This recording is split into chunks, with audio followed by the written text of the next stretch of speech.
Presentamos En Tres Puntos. Flavio Gutiérrez. Ustedes y nuestros invitados analizarán el acontecer nacional e internacional, hechos e ideas que ocupan la atención de la sociedad.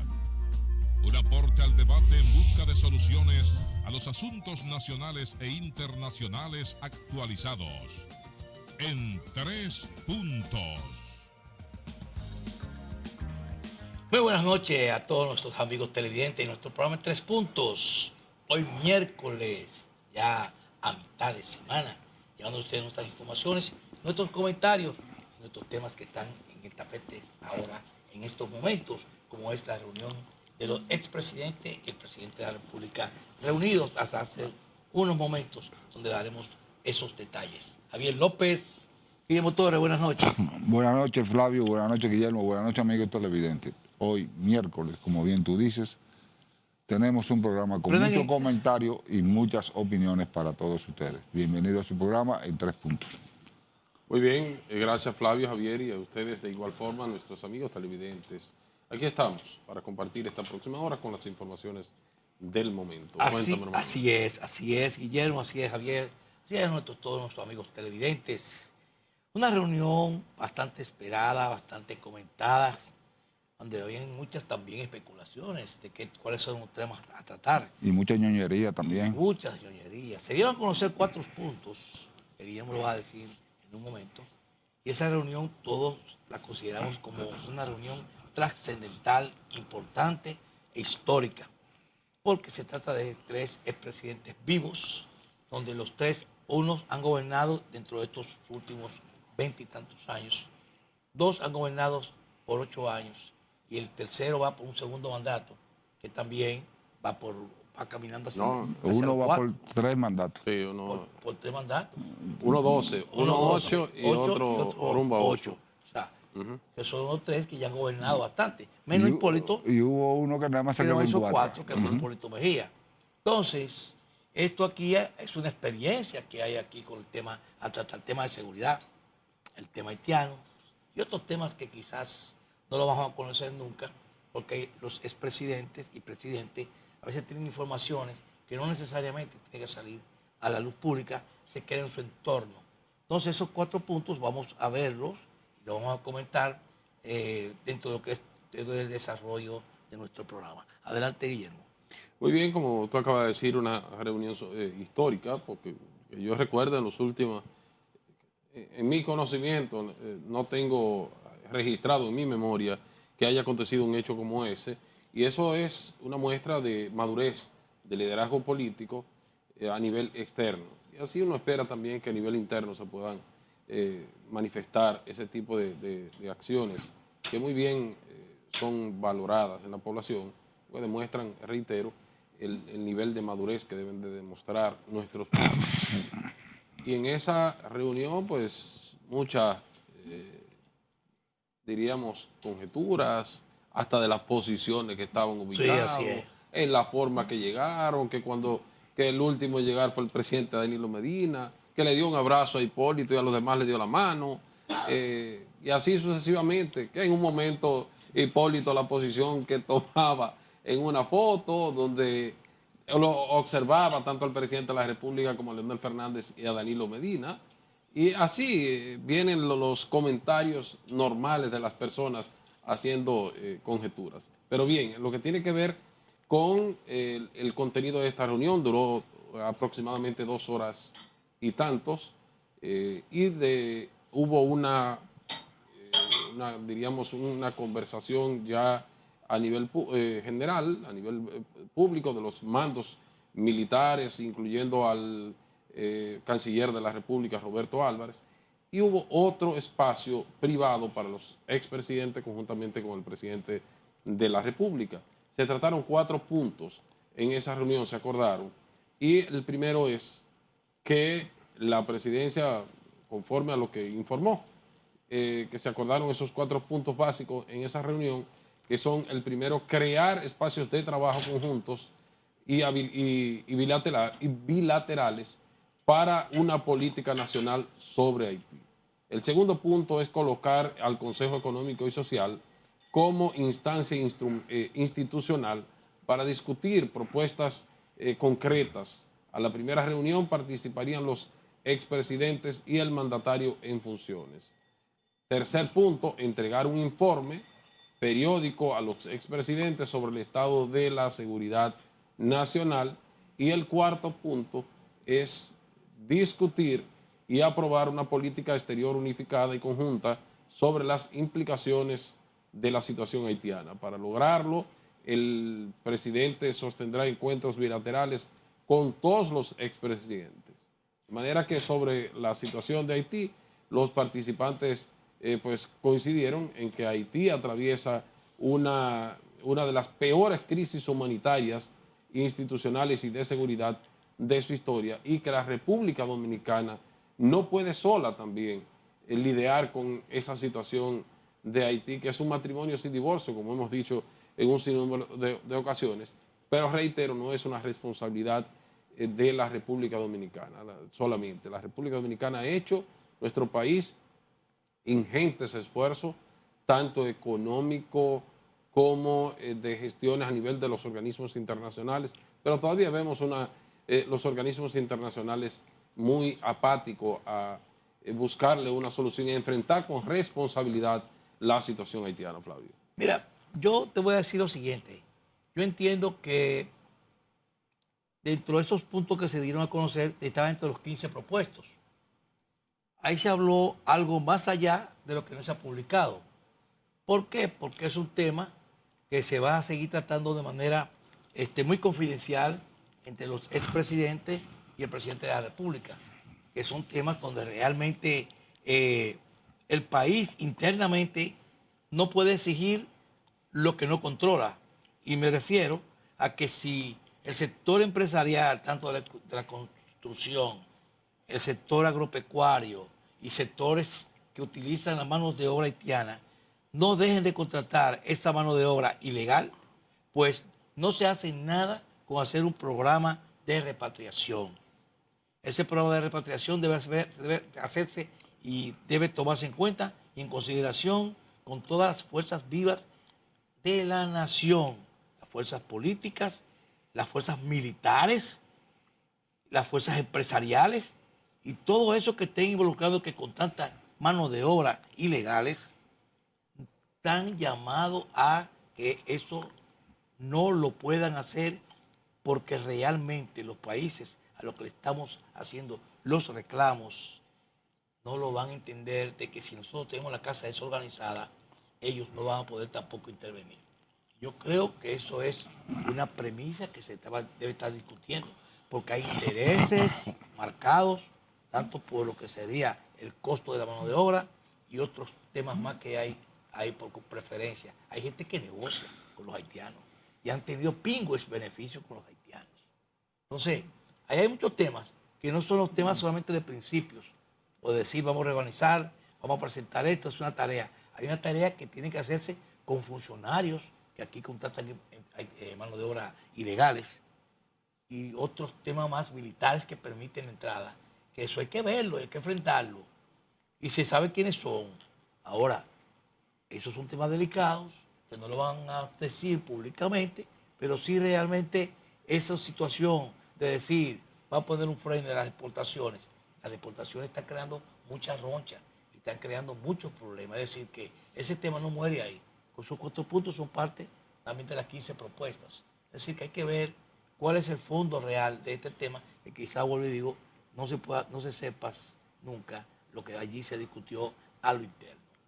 Realmente hay que poner las cartas sobre la mesa y me llama la atención en términos positivos que el liderato nacional se haya puesto de acuerdo en lo que serían las políticas a seguir con respecto al tema haitiano.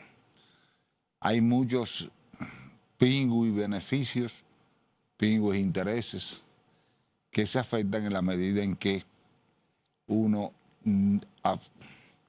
controla o trata de controlar sus fronteras.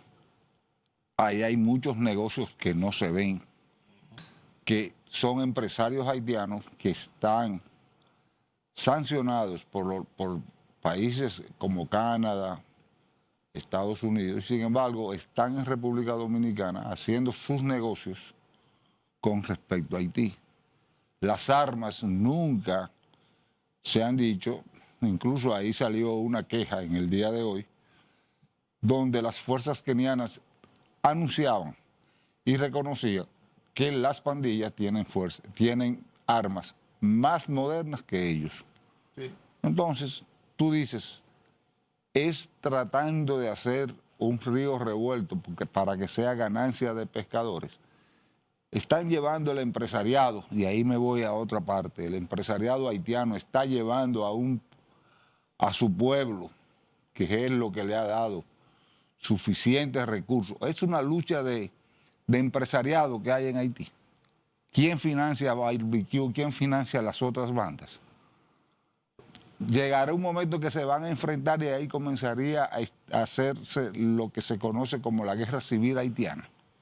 Entonces, hay muchos intereses que nosotros tratamos de no ver, tratamos de no afectar, pero que definitivamente si vamos a asumir una responsabilidad tenemos que afectar los intereses que pululan en la República Dominicana para Haití.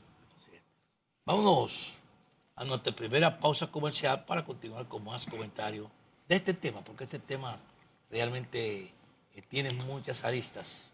Ya vamos a ir viendo. Vamos arriba y regresamos.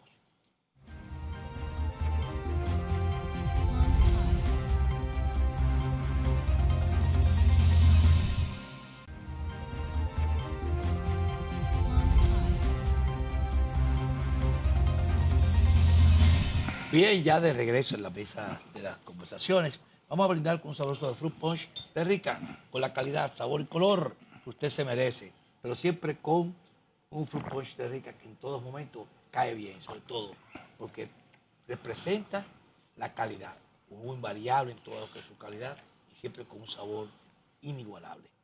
Rica, calidad de vida. Miren, señores, decíamos que este tema haitiano que ha provocado tanto alboroto, porque cuando tú ves las informaciones de que un 85 a un 90% la población de Haití está ocupada por las bandas. Esas bandas que realmente no tienen piedad para sus propios ciudadanos. Se está hablando de unos 5.000 a 6 muertos en lo que va de todo este proceso de la violencia en Haití. Quema, porque esa raza le gusta mucho ver el fuego, ver la candela, ver las casas ardiendo. Lo han hecho en todo lo que fue África, en Ruanda, cuando se dieron esos actos violentos allí. Limpieza étnica. Una etnia que siempre ha sido así, de forma que quiere destruir en base al fuego, la destrucción. Entonces, cuando tú ves que alrededor de un 85-90% de ese país está tomado por las bandas que dominan allí, es realmente preocupante, muy preocupante. Entonces, cuando tú lo ves que nuestra población, que son las zonas fronterizas, como Elías Piñas, y están allí ubicados en Filadelfia, que se llama la provincia más cercana, que está a 1 hora de Elías Piñas, y allí están las bandas, están emplazadas allí. Es una amenaza para nuestro país. Por eso se criticó mucho cuando el canciller hablaba de esa gran amenaza en el Consejo de las Naciones Unidas y el secretario de las Fuerzas Armadas, el ministro de las Fuerzas Armadas, decía que no estaba ocurriendo nada, que todo estaba en orden. Eso crea una contradicción. Sin embargo, hoy hay un movimiento de tropas militares, alrededor de 800, que van a reforzar la frontera. Más. Pero más lo que había, ¿no? Eso va a reforzarla. Entonces, ¿qué significa esto? Bueno, que sí, que la frontera sigue en problemas, hay que atenderla, hay que darle soporte a esa zona para la seguridad. Que fue uno de los puntos que se trató en esa reunión, fue la seguridad. La seguridad del país, ya no es seguridad ciudadana, es otro tipo de seguridad. Cuando se hace una reunión y se llama al Consejo de las Fuerzas Armadas a hacer una reunión, ahí se está tratando de temas interesantes, temas serios de nación, no temas de seguridad ciudadana, ni por qué poner 3 guardias aquí en un cuadrante, no, es seguridad ciudadana, porque la nación está en peligro, quiera sí o no.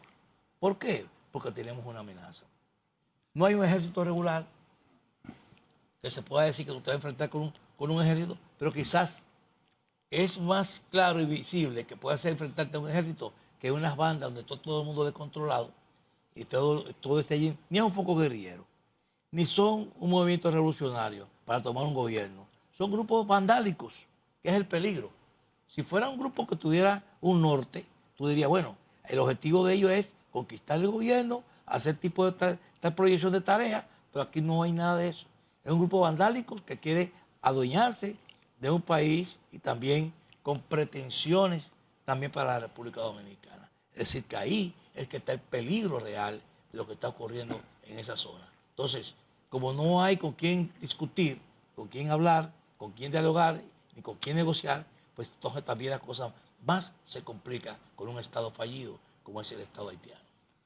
Pero tú tienes, Flavio, que República Dominicana mantiene 4 pasos relativamente relativamente legales con respecto a Haití. Está el paso de Dajabón, el paso de Elías Piña, el paso de Independencia y el paso de Pedernales.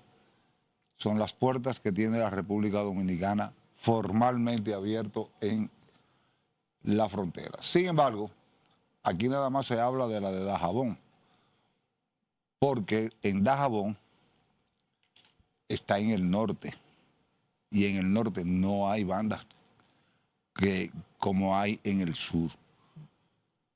La puerta de Elías Piña, que está en el medio, pues ahí ya están llegando la banda, pero en el sur, que es la de Jimaní y la de Pedernales, ahí no hay actividad económica.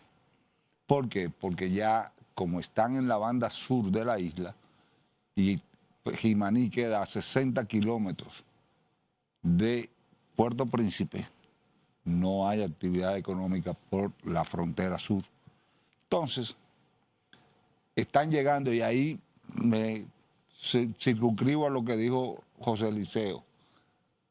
Ahí en Haití, tarde o temprano, habrá una ruptura, como lo hubo anteriormente con el emperador Christopher, y va a haber una ruptura, porque en el norte no está pasando nada. Y en el sur, después del cruce de la cordillera central que pasa a la isla, es que está el problema. Ya los haitianos, la puerta de Jimaní, tengo entendido que no hay ningún tipo de actividad económica, y en la de Pedernales son situaciones de inmigrantes, no son actividades comerciales. La República Dominicana tiene que reforzar su frontera interior obligatoriamente, quiéranos o unas partes de la población o no lo quiera, porque no podemos permitir que la ilegalidad siga permeando, incluyendo a los que están protegidos o están uniformados, investidos de autoridad para parar esa situación. Hay que esperar. Lo que, cuando Javier dice que las actividades comerciales están paradas, diríamos a nivel En el normal, sur, sí. pero las informaciones también que tenemos es que ha aumentado el tráfico, la ilegalidad del intercambio comercial en esa zona. Y eso es cuestionable y hay que ver de qué manera entonces, qué conviene más. La situación haitiana, como bien tú decías, Flavio, con esas bandas, es una situación compleja para ellos. Nosotros, gracias a Dios, estamos preparados acá. Tenemos un ejército preparado, tenemos los recursos, que ellos tienen dificultad con eso. O sea que en términos de competencia, en ese orden, nosotros ahí no tendríamos mayores inconvenientes. En el día de hoy, las informaciones que recibimos, se sumaron unos 400 militares más 800. a la frontera. ¿Perdón? 800.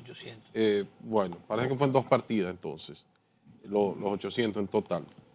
Y eso es una muestra de que nosotros estamos al tanto de de la situación haitiana y protegiendo el territorio nuestro. Lo que quisiéramos ver también es que se sigan sumando con este encuentro de hoy actividades concretas, que no nos quedemos solamente en la teoría, que continuemos yéndonos después de la teoría a la práctica para que los resultados sean más halagüeños. Pero también con el asunto de los temas migratorios, hay un tema preocupante que se le debe de buscar una solución. No es posible que al día de hoy nosotros ya estamos en el 2025 y si nos remontamos a décadas atrás, vemos cómo nosotros éramos más organizados para la contratación de la mano de obra extranjera, en el caso específico de la haitiana. Si nosotros juzgamos hasta los archivos, el Archivo General de la Nación, vamos y buscamos y vemos cómo están los registros, los montones de registros de nacionales haitianos que eran contratados para traerlo a trabajar acá. Ahora mismo hay un déficit de la mano de obra en la agricultura, en la ganadería, en la construcción y en otros sectores.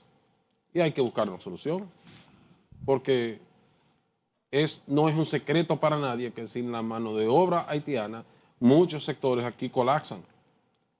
¿Y qué vamos a hacer entonces? ¿Cuánto tiempo no tenemos que no emitimos una visa? La burocracia que nosotros tenemos también en términos legales para poder obtener un permiso de trabajo a un extranjero y específicamente a un nacional haitiano. Hay que ver cómo vamos a resolver eso, porque dejando entrar y luego entonces repatriando en manadas a los haitianos, así no vamos a resolver nada. Tenemos que controlar en la frontera de que no entre y hacer un levantamiento conforme a las necesidades que tenemos en esos sectores que dependen, reitero que no es un secreto para nadie, de la mano de obra haitiana. Entonces, vamos a ver de qué manera nos organizamos en todos los sentidos para que la producción nacional no se vea afectada más de lo que lo está haciendo ahora mismo, porque hay una persecución también por parte de los agentes de migración, del Ejército Nacional, de todos los organismos de seguridad, detrás de los nacionales haitianos. Pero ojo también, vamos a orientar que haya una orden bien definida en el sentido del trato que se le debe de dar a esos extranjeros que se encuentran de manera ilegal en el territorio dominicano o aquellos que presumen que son ilegales, que pues lo detienen a los fines de investigarlo. Porque en el día de hoy tuvimos la oportunidad de ver un menor de edad en Pedernales, específicamente en Jimaní, donde agentes del ejército y de la policía lo detuvieron y vimos cómo lo estaban maltratando sin ninguna justificación a un menor de edad de 16 años. Y así hemos visto otras también situaciones. El día de ayer vimos a miembros también de migración que le cayeron atrás a un nacional haitiano y para ellos detenerlo le entraron a pedrar. Entonces así no. Yo creo que debe haber una política bien definida, bien orientada, educar bien a los agentes de la seguridad que intervienen en este tipo de acciones para que se preserven los derechos de las personas y ahorita no tengamos que estar dando testimonio ante las cortes internacionales. Así es. Vámonos a nuestra segunda pausa comercial y regresamos.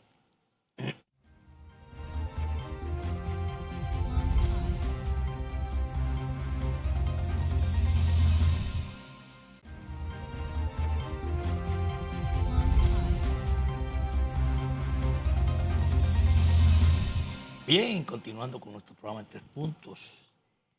Mire, ayer hablábamos nosotros con una entrevistada de la Fuerza del Pueblo y decíamos que se estaba tratando de introducir en el Congreso una limitación sobre la ley de expresión y difusión del pensamiento. El Congreso, leyes para controlar, para regularizar muchas cosas. Y conversábamos de ese tema, porque hay mucha oposición, hay muchas aprensiones, de qué puede tratarse esto, si es una ley de mordaza, si es una ley que quiere restringir la libertad de expresión y difusión del pensamiento, porque eso está contenido en la ley, en la Carta Magna. Ahora, hubo otra entrega que se hizo, que es muy diferente a esa que está cursando en el Congreso, que fue la del senador de la provincia de Altagracia. Y miren por qué es diferente, que él debió haberle explicado y no retirarla, como decíamos en el día de ayer. Porque este es un punto, lo que dice que está todo enfocado al discurso de odio. El discurso de odio es peligroso y yo entiendo que él debe revisarla, sino tratar de convencer o dar a explicar a la gente de qué se trata. No es lo mismo a la que está sometida en el Congreso. No, son dos proyectos de ley diferentes. El discurso de odio es, por ejemplo, ahora podemos tener allá, si nos ayuda nuestro director técnico, lo que dice el amigo Barbecue. El amigo Barbecue dice que él va a continuar con la lucha hasta que no dé con tener totalmente copada la isla. Que cruce para acá. Entonces, Tal vez salga pela. es correcto. Entonces, esos son discursos de odio de parte internacional. Ahora, hay una parte local que hay aquí muchos medios de comunicación que se expresan de manera despectiva con los ciudadanos haitianos. Está bien que son ilegales, pero hay muchos medios que hablan de una forma bastante despectiva y eso crea un odio real en lo que sería por la forma de expresión.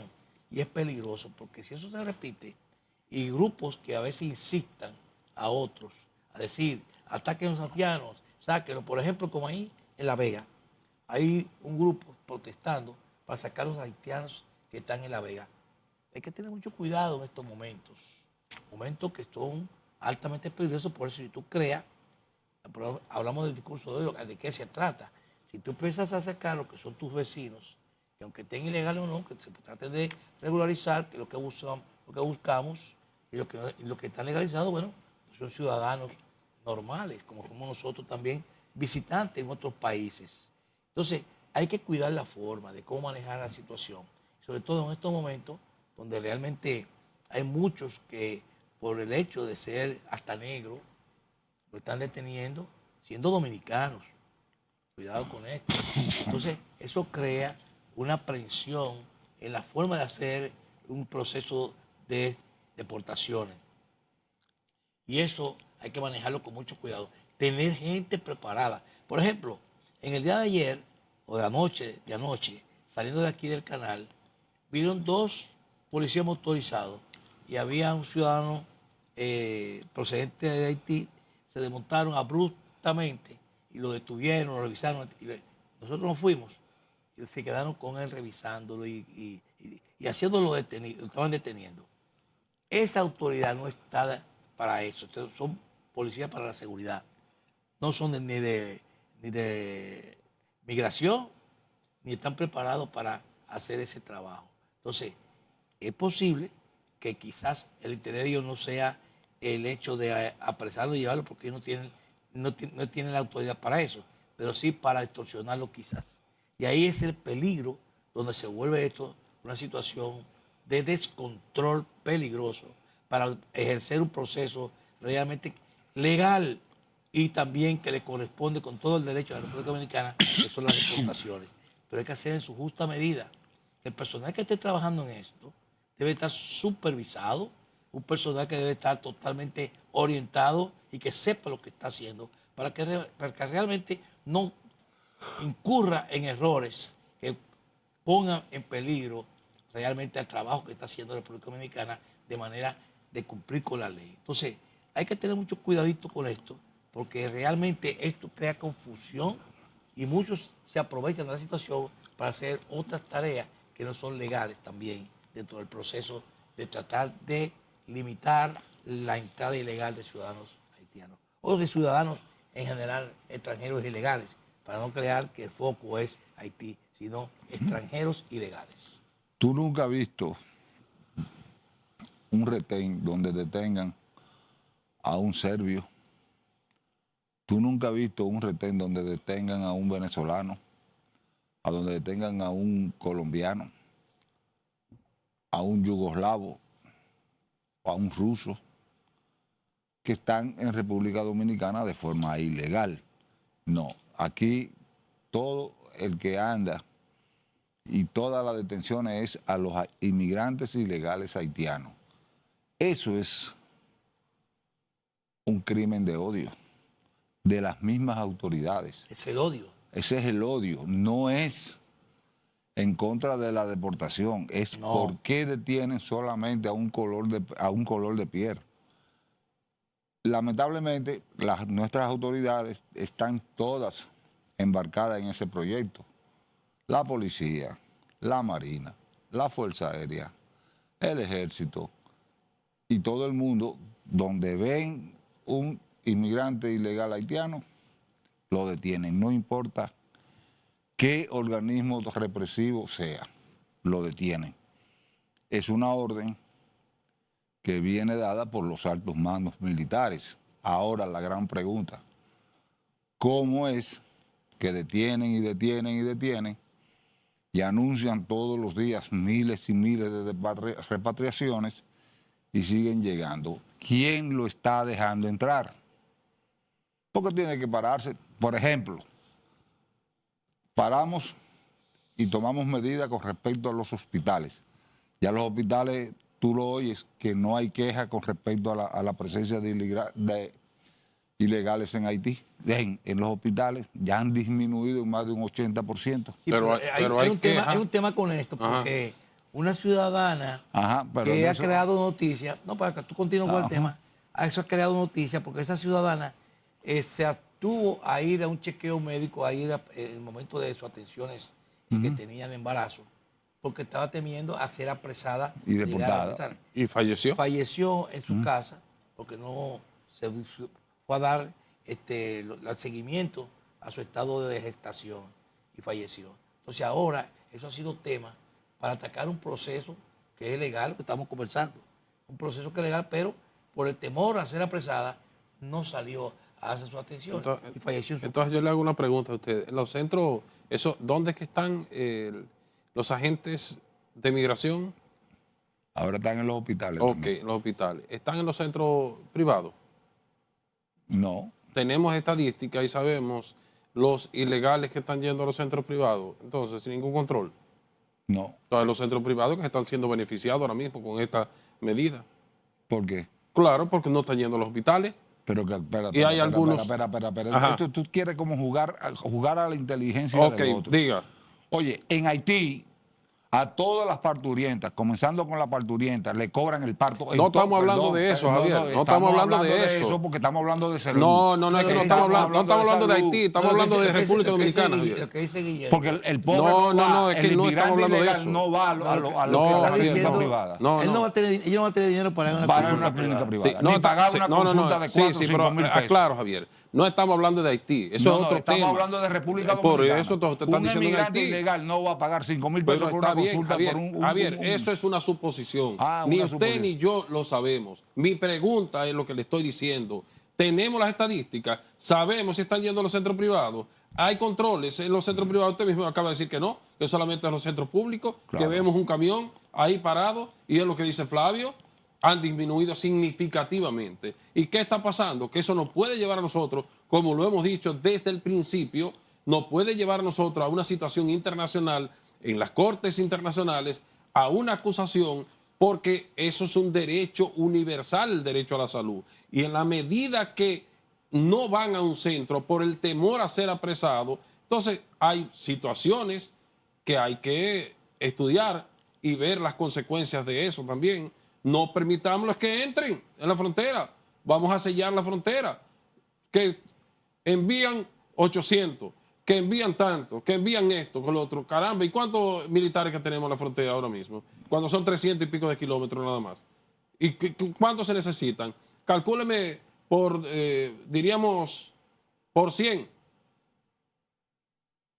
Por 100 metros. Porque vamos a ver cuántos militares se necesitan en la frontera para sellarla. Yo entiendo que no es una cosa del otro mundo. Está bien que hay lugares vulnerables y esto, que lo otro en la frontera, pero tenemos que revisarnos eso. Por ejemplo, ahí tuvimos la oportunidad de ver a uno a este muchacho, a Domínguez Brito, que decía que lo que debemos controlar es realmente las situaciones irregulares que se dan en la frontera con el tráfico de muchísimas situaciones, de humanos, de Armas. de droga, droga, de todo ese tipo de situaciones que hay que controlar. Y qué bueno que esa reunión se dio con los organismos en el día de hoy, con los 3 expresidentes desde el 1996 hasta la fecha, los últimos presidentes que hemos tenido y el presidente actual, conjuntamente con el director de migración, con el canciller de la República y el jefe de las Fuerzas Armadas y del Ejército Nacional, a los fines de que se pueda crear una política, pero que esa política cree una serie de protocolos y que esos protocolos se cumplan para que podamos tener mejores resultados. Así es, vámonos a nuestra última pausa comercial para luego hacer nuestros comentarios finales. Vamos arriba, regresamos.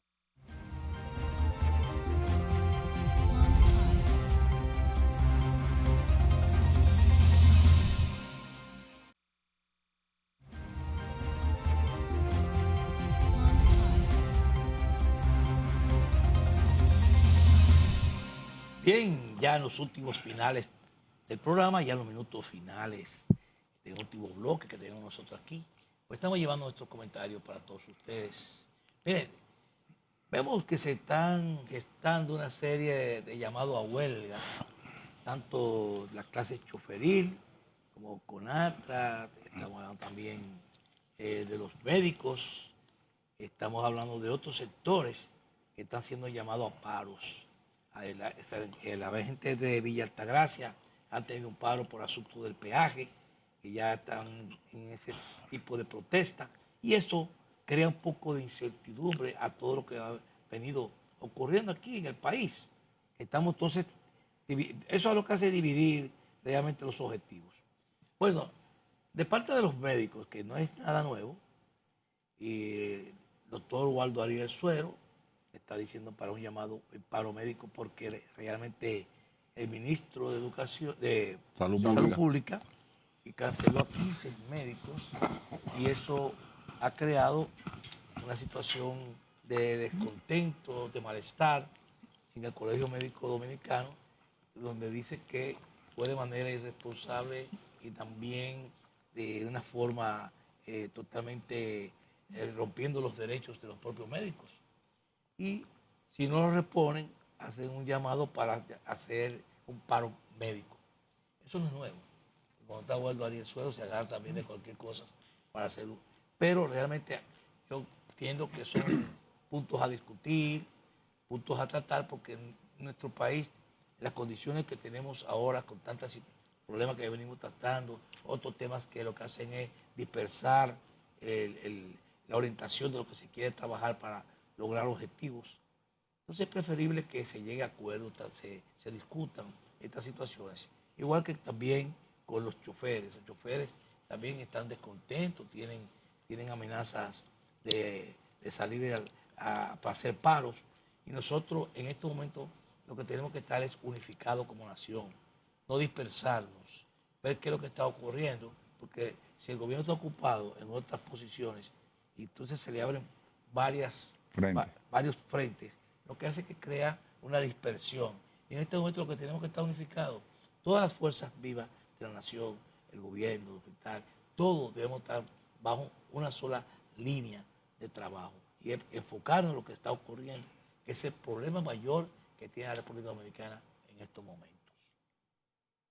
Mira, ese llamado a paro del Colegio Médico Dominicano es porque se hacen las cosas de manera arbitraria y no se cumple con el debido proceso.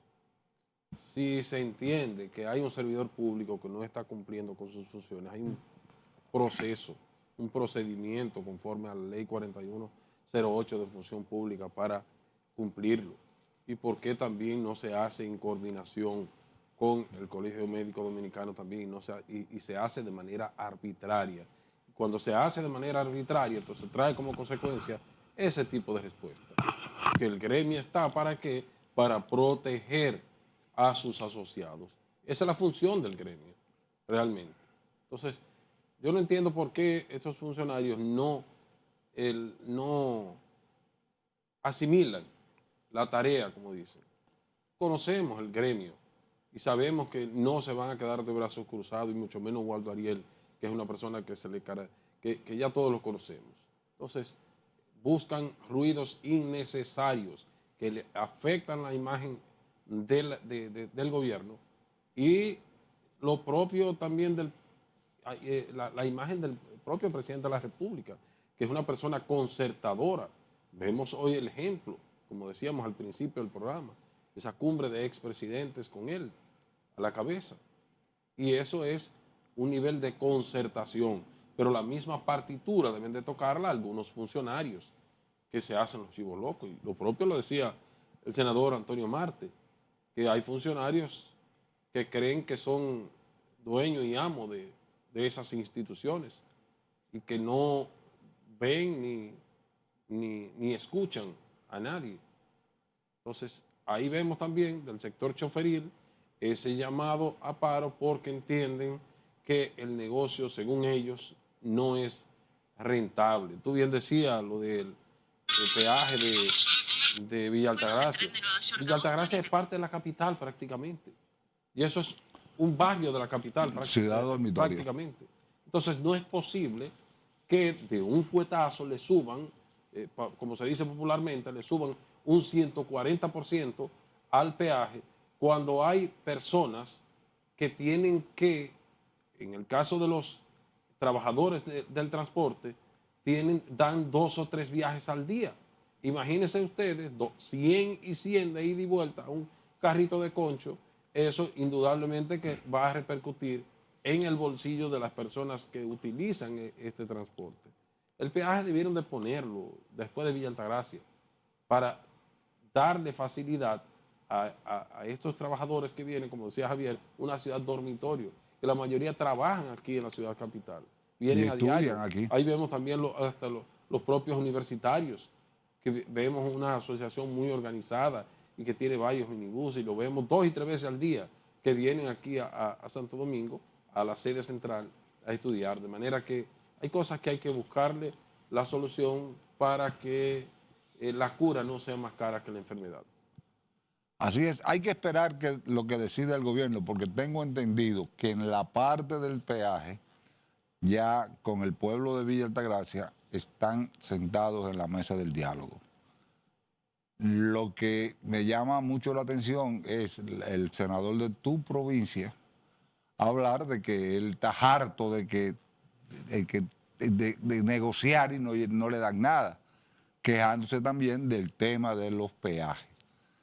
Tu querido senador es un aliado al gobierno central y sería de una muy mala fotografía. Pero no solamente él, hemos visto a Juan Ubiere, hemos visto a todos los sectores del transporte también que están unificados, todos esos gremios choferiles, a una sola voz y van a hacer un paro nacional. Entonces, habría que ver. Bueno, pero por ejemplo, Juan Ubiere no tiene influencia en la carretera del Cibao.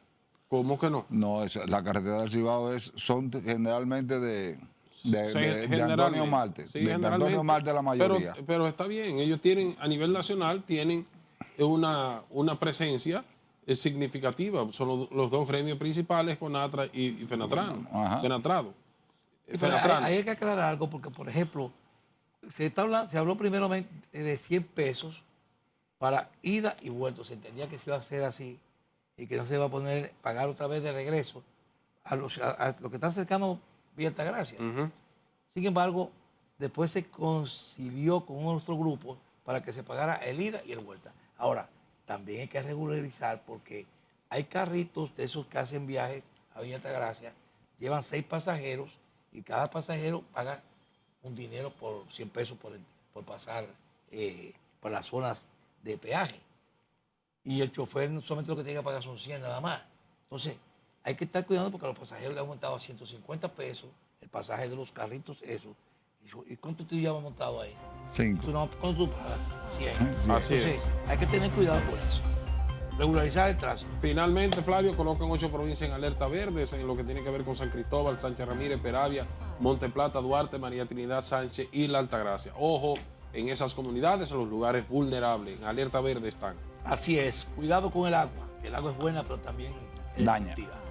Señores, esta noche terminamos con ustedes por llevarles nuestros comentarios por la noche de hoy. Mañana estaremos en otra entrega más de su programa Entres Puntos. Buenas noches, pásenla bien. Buenas noches. Feliz noche.